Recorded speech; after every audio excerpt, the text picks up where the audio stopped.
예, 안녕하세요. 인생 서점입니다.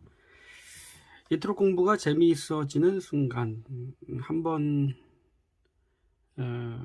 영상을 올린 적이 있는데요. 오늘 추가적으로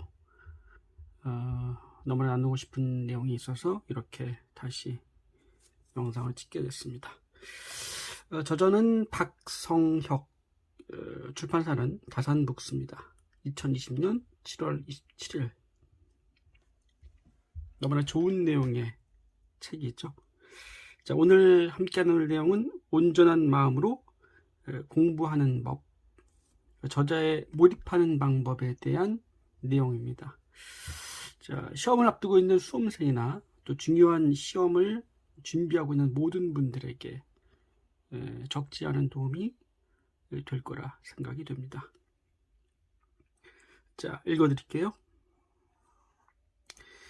온전한 마음으로 공부하는 법. 내 마음속의 잡념을 없애고 공부에만 몰입하기에 딱 좋은 상태로 만들어줄 방법을 소개합니다. 저도 공부하기 전이나 시험 보기 직전에 자주 해보았는데요. 참 좋더군요.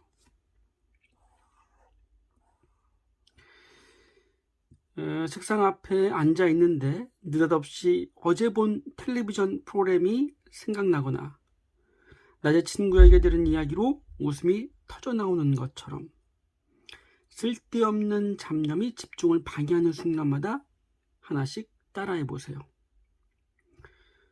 머리가 맑아지고 마음이 지금 여기에 온전히 존재하게 될 것입니다. 몰입도가 높아지고 공부가 깊어질 것입니다.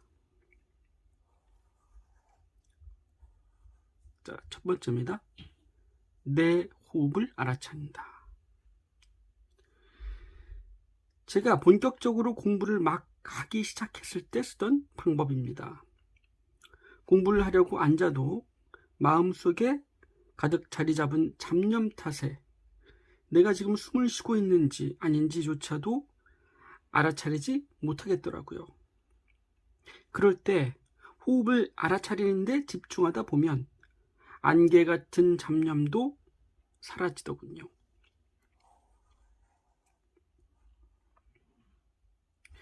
먼저 허리와 등을 곧게 펴서 의자에 딱 붙이고 몸에 힘을 쭉 뺍니다. 콧구멍으로 공기를 들여보내 가슴과 배를 채우고 다시 천천히 내보내면서 자연스럽게 나의 호흡을 느껴보는 거죠. 다른 모든 생각은 철저히 차단하고 한 번에 하나의 호흡에만 집중합니다.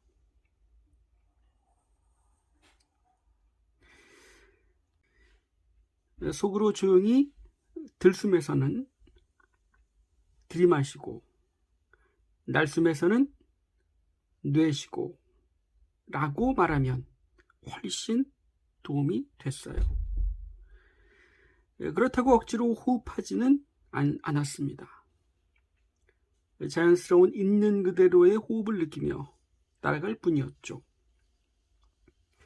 코로 숨이 들어와 가슴을 통해 아랫배까지 이어지는 느낌, 다시 아랫배가 푹 꺼지면서 가슴을 거쳐 코로 빠져나가는 느낌을 알아차리다 보면 감각은 차분해지고 잡념은 마음의 수면 밑으로 깊이 사라져 마음이 잔잔해졌어요. 이렇게 적게는 1분에서 길게는 2분까지 내 호흡을 묵묵히 느껴보세요. 머리가 맑아질 거예요. 내 마음에는 이제 그 어떠한 물결도 잃지 않아요. 잡념이 완전히 사라졌기 때문이죠.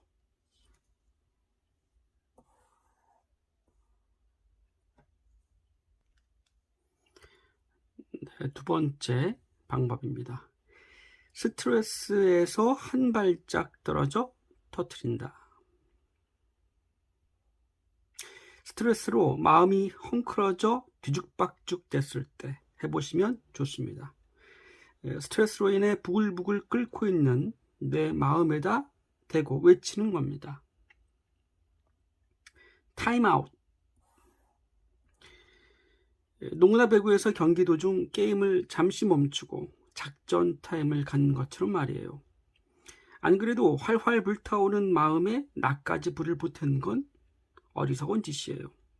벌겋게 달궈진 마음의 스위치를 타임아웃으로 잠시 꺼버리세요. 스트레스에서 한 발짝 뒤로 물러서기 위해서요. 그러고는 마음속에 풍선 하나가 있다고 상상해보는 겁니다. 빨간 풍선이 됐든 파란 풍선이 됐든 빵빵하게 부풀어져만 있다면 다 괜찮습니다. 이제 상상 속에 터질 듯한 부풀어진 풍선에 내 스트레스를 글자로 적어보세요. 단어로 적어도 되고 문장으로 적어도 돼요. 한 글자 한 글자 유성매직으로 진하게 적어 넣는 장면을 마음속으로 상상합니다. 다 적으셨나요? 스트레스 풍선을 5초간 내 품속에 껴안는 상상을 합니다. 하나, 둘, 셋, 넷. 숫자를 세는 동안 아무리 싫어도 껴안고 있어야 합니다. 그리고 5 하는 순간 풍선을 빵 터뜨려버리거나 훌훌 날려버리는 장면을 상상합니다. 이제 내 마음속 스트레스는 싹 사라졌습니다. 확인사살을 위해 터지고 난 뒤 쪼그라들어버린 풍선 찌꺼기나 멀리 날아가는 풍선의 모습까지 마음속으로 그려보신다면 더욱 좋습니다.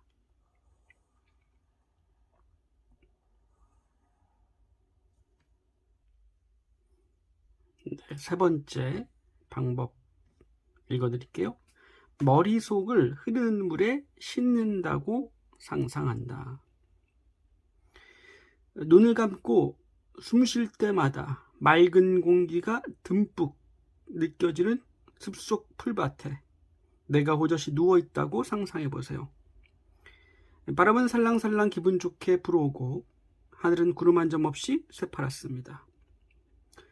푹신한 풀밭에 누운 나는 맑은 기운에 감싸여 편안함을 느낍니다. 나는 내 마음속에 갇혀있는 새를 날려보내주고 싶습니다. 나는 마음속 새장의 문을 엽니다. 두 손으로 새를 조짐스에 받쳐들고 꺼냅니다. 그리고 높은 하늘 위로 훨훨 날려보냅니다. 마음이 홀가분하고 솜털처럼 가벼워집니다.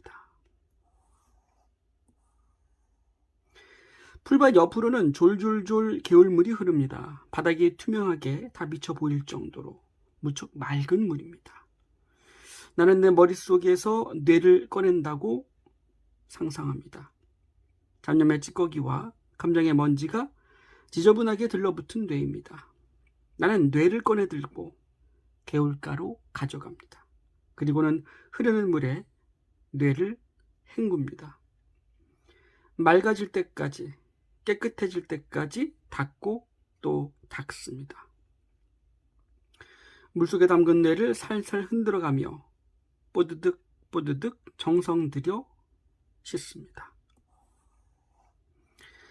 마침내 내 뇌는 반질반질 윤기가 날 만큼 정결해졌습니다. 속이 다 들여다 보일 정도로 투명해졌습니다. 나는 그 뇌를 다시 내 머릿속에 깊숙이 끼워 넣습니다. 머릿속은 물론 마음속 가득히 맑은 기운이 차오르는 기분을 느낄 수 있을 것입니다.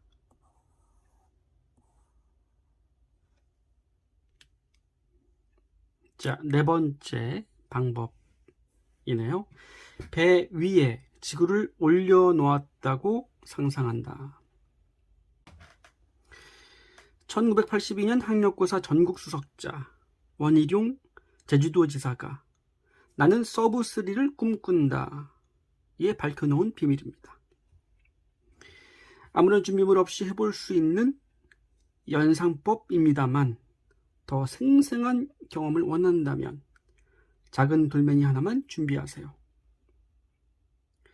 우선 돌멩이를 배 위에 올려놓았다고 상상해 보세요. 실제로 배꼽 위에 작은 돌멩이 하나를 올려놓는 것도 도움이 됩니다. 아무리 적은 무게라도 물체의 중량감이 느껴지니까요.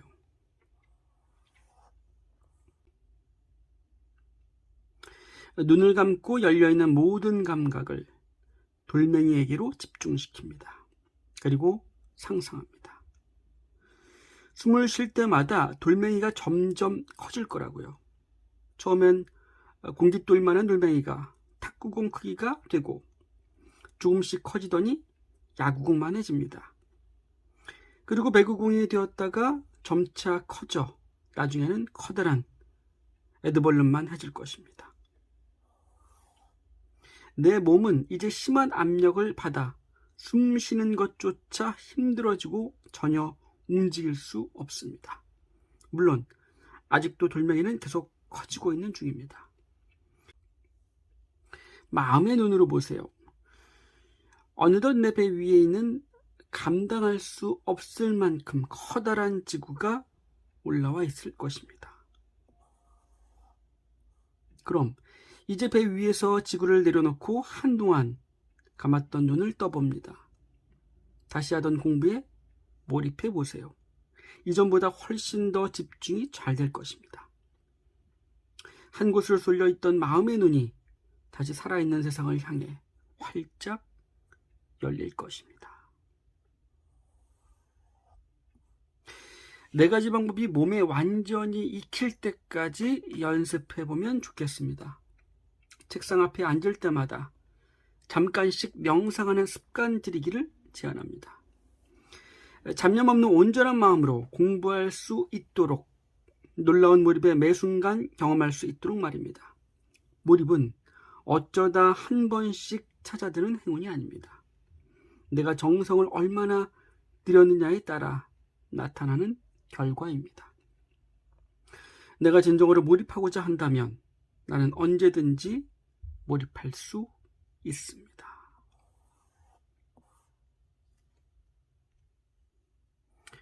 네, 다음 내용입니다. 두 번째, 화살은 맞지 마라. 개인적으로 굉장히 중요한 내용이라고 생각합니다. 이어서 읽어드릴게요. 하지만 이따금씩 위기는 찾아옵니다. 아무리 내가 마음을 지금 여기에 붙박아 놓으려고 노력한데도요. 어디선가 느닷없이 화살이 날아들 때가 있거든요.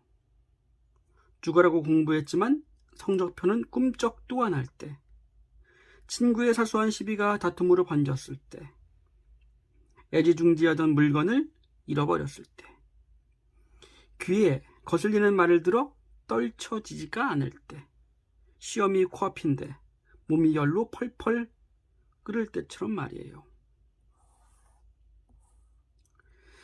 첫 번째 화살을 맞은 겁니다. 어디선가 느닷없이, 내 의지와는 상관없이요. 첫 번째 화살을 맞고 나면 잠시 동안은 마음을 지금 여기에 가둬두기 힘들어져요. 여기까지는 어쩔 수 없는 일입니다.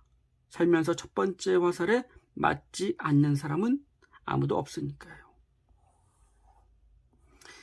그러나 진짜 문제는 이제부터 벌어집니다. 두 번째 화살, 바로 마음고생이지요. 성적이 기대만큼 오르지 않았다면 나를 돌아볼 기회로 삼으면 됩니다. 성적 때문에 마음이 축 처지고 답답해지면 안 되는 거죠. 친구와 다퉜다면 기회를 엿보다 화해하면 됩니다. 순간 짜증나는 기분에 휩싸여 친구와의 사이를 영영 그르치지는 말아야죠. 아무리 찾아도 못 찾겠는 물건은 그냥 머릿속에서 잊어버리면 됩니다. 마음속에 두고두고 담아봤자 찾을 수도 없을 뿐더러 나를 괴롭히고 우울하게 만들 테니까요. 못마땅한 소리를 들었을 땐 한 귀로 듣고 한 귀로 흘려버리세요. 마음속으로 곱씹어보고 되새김질하느라 어둡고 칙칙한 기분에 빨려 들어가면 나만 손해입니다. 몸이 좀 아프더라도 어지간한 일을 하는데 지장은 없어요. 왜 하필 시험 기간에 감기에 걸렸을까? 괴로워하다가는 몸뿐만 아니라 마음까지도 기어이 병이 나고 말 것입니다. 두 번째 화살에 맞았다가는 오랫동안 내 마음이 지금 여기에 존재하지 못할 수도 있습니다. 두 번째 화살은 첫 번째 화살과 달리 내가 나에게 쏘지 않는 한 절대로 어디선가 느닷없이 날아들지 않습니다. 첫 번째 화살만 맞고 끝내면 대수롭지 않을 일을 내가 쓸데없이 두 번째 화살까지 맞고 있는 겁니다. 스스로 마음에 감옥을 짓는 일이죠. 바닷가에 쓰나미가 닥쳐왔을 때에도 어마어마하게 불어난 물이나 파도, 첫 번째 화살에 맞으면 다칠 수 있지만 죽지는 않습니다. 그러나 쓰나미가 이끌고 온 건물의 잔해나 뿌리째 뽑힌 나무, 간판 따위, 두 번째 화살에 맞았다면 이야기가 달라집니다. 대부분 그 자리에서 즉사할 테고 운 좋게 살아남았다 치더라도 결코 멀쩡할 순 없게 됩니다.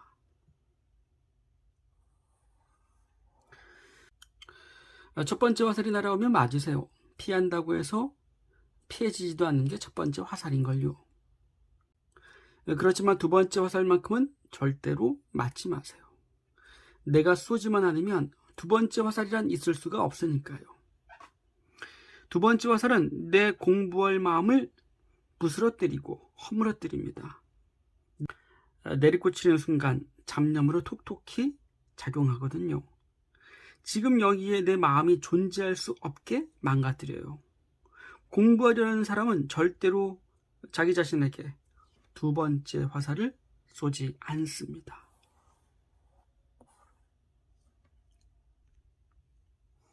네, 마지막 내용입니다. 바보들은 점수로 목표를 세운다. 지금 여기에 마음을 머무르게 하는데 두 번째 화살 못지않은 또 하나의 후방꾼이 있습니다. 바로 점수로 된 목표입니다. 점수로 목표를 세우는 순간 나는 지금 여기에 온전하게 머무르기 어렵습니다. 나도 모르게 점수에 지나치게 집착하게 되거든요. 책 펼쳐놓고 마음속으로 몇 점 이상은 꼭 맞아야지 하는 것도 지금 내 눈앞의 공부를 방해하는 잡념입니다. 물론 내가 얼마나 제대로 공부했는지 점수로 검증해보는 일은 필요합니다. 그러나 이는 어디까지나 공부한 뒤의 일이어야 하지요. 공부하는 내내 마음속으로 점수에 집착하는 것은 분명히 잘못된 일입니다.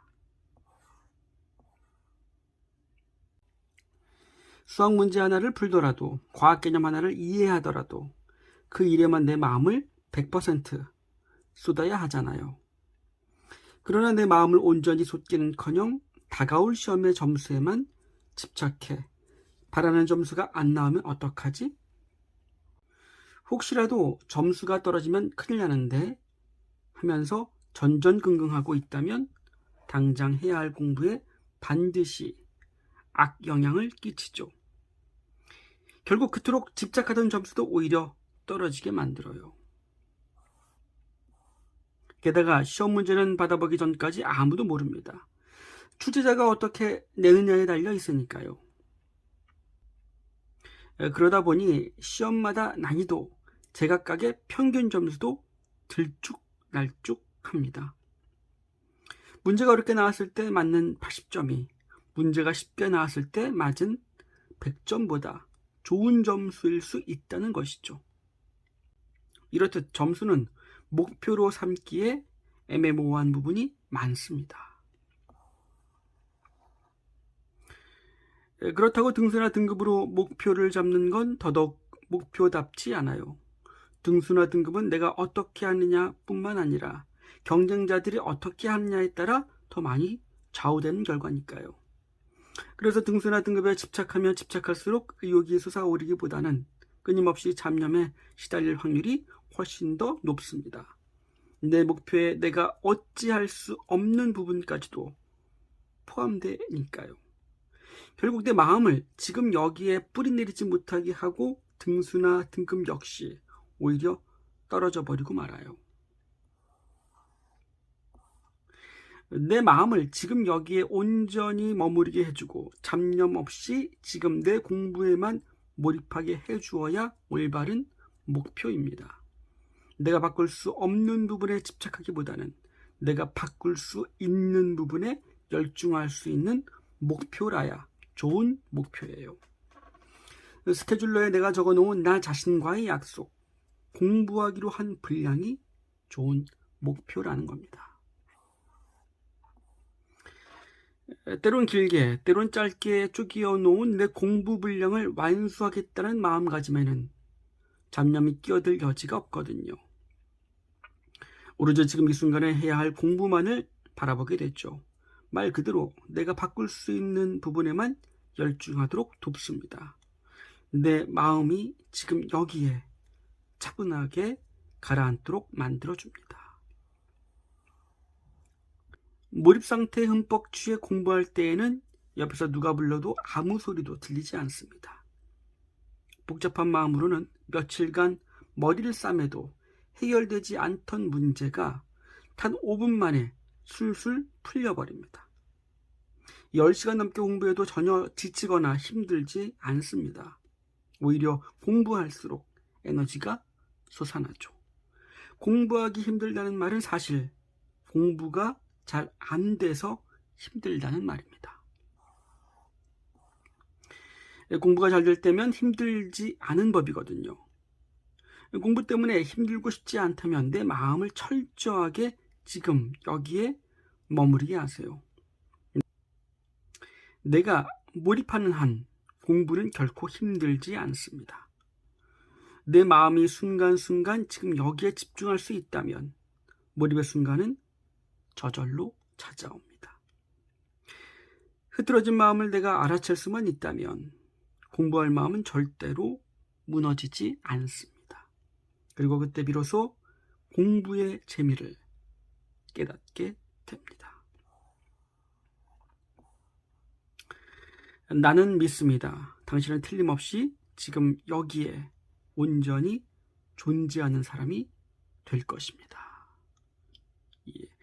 오늘 이렇게 이토록 공부가 재미있어지는 순간, 박성혁 작가의 책, 온전히 공부하는, 몰두하는 방법 한번 나눠봤습니다. 학습의 목표를 한 차원 끌어올려주는 그러한 책이 아닌가 생각이 됩니다. 수험생, 공부하는 학생분들, 그리고 자녀를 두신 부모님들도 한번 읽어보신다면 굉장히 많은 도움이 되리라 생각이 됩니다. 자, 오늘 여기까지 하겠습니다. 오늘도 좋은 하루 되세요. 감사합니다.